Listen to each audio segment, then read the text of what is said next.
En fait, ces deux clubs-là, Melki et Danaher, ils font quasiment pas d'échauffement. Le seul échauffement qu'ils font, c'est peut-être... bon, Danaher, il laisse ses athlètes s'échauffer tout seuls.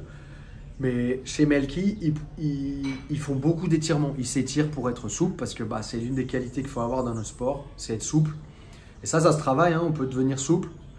On va pas tous réussir peut-être à passer notre jambe derrière la tête, quoique, mais on peut tous être souple, avoir un minimum de souplesse pour notre sport. Donc ça, c'est un truc vraiment qu'ils travaillent quasiment à chaque séance, en début de séance. Ils font 10-15 minutes d'étirement pour pouvoir après passer sur la technique. Et en fait, la particularité entre ces deux clubs et on va dire la ressemblance entre ces deux clubs, c'est que les techniques qu'ils vont enseigner, en fait, c'est des techniques où le jeu qu'ils vont enseigner, c'est des jeux qui ne sont pas d'eux en fait.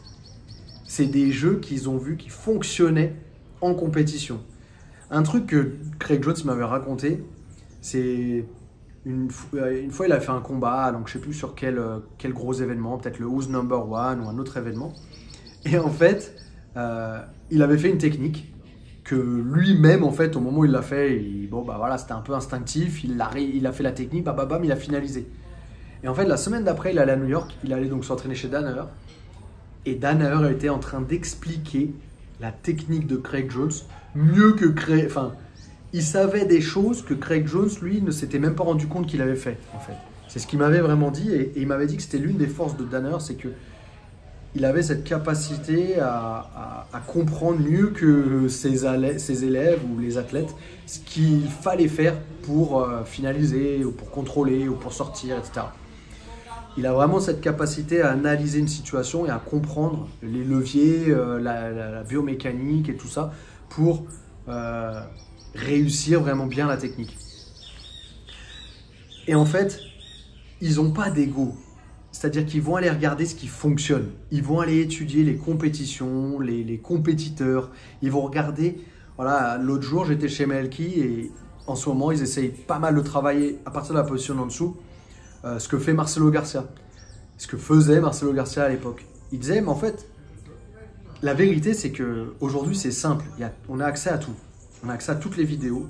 Et en fait, il suffit juste de regarder ce que les meilleurs font, ce qu'ils ont réussi à faire à haut niveau et copier et faire la même chose.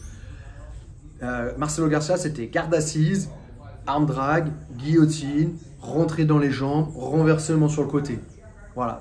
Et en fait, en fonction des réactions de l'adversaire, comme on l'a dit tout à l'heure, eh ben, il va avoir l'enchaînement. Il va savoir faire correctement sa technique et surtout le bon timing pour la faire. Et en fait, ils travaillaient ça. Et puis, voilà, ils essayent en fait de travailler vraiment étape par étape. Voilà, on va travailler le jeu d'un tel sur tel domaine. Et si vous regardez bien, je peux me tromper. Je n'ai pas entendu Danaher dire ça ou autre. Mais je pense que c'est ça qu'ils ont fait.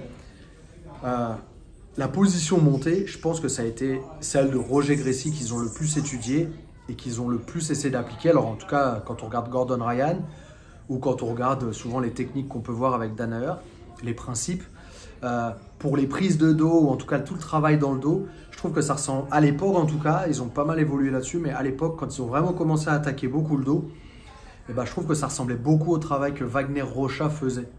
Sur les prises de dos et sur le travail du contrôle dans le dos. Enfin, surtout le travail du contrôle dans le dos.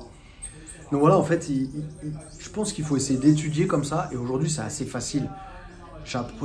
Voilà, j'ai des difficultés sur passage de garde. Quand l'adversaire il est sur le dos et qu'il vient prendre un crochet de la Riva, hop, je vais regarder ça sur Internet ou sur BG Fanatics ou sur Fan de Combat en français pour les Français. Et puis voilà, j'étudie le truc, j'étudie, je le travaille, j'y crois, je le répète. Ça aussi, c'est un truc important que j'ai vu dans ces deux clubs, c'est que Danaher, quand j'y suis allé, sur un cours d'1h30, ils font plus d'1 heure de technique. C'est plus d'1 heure de technique. Moi, j'en avais marre, j'avais l'impression que c'était un stage qui ne terminait plus. Enfin, j'en avais marre, j'avais envie de tourner. En fait, le truc de... Bon, moi, personnellement, de trop répéter comme ça pendant 1 heure sans s'arrêter...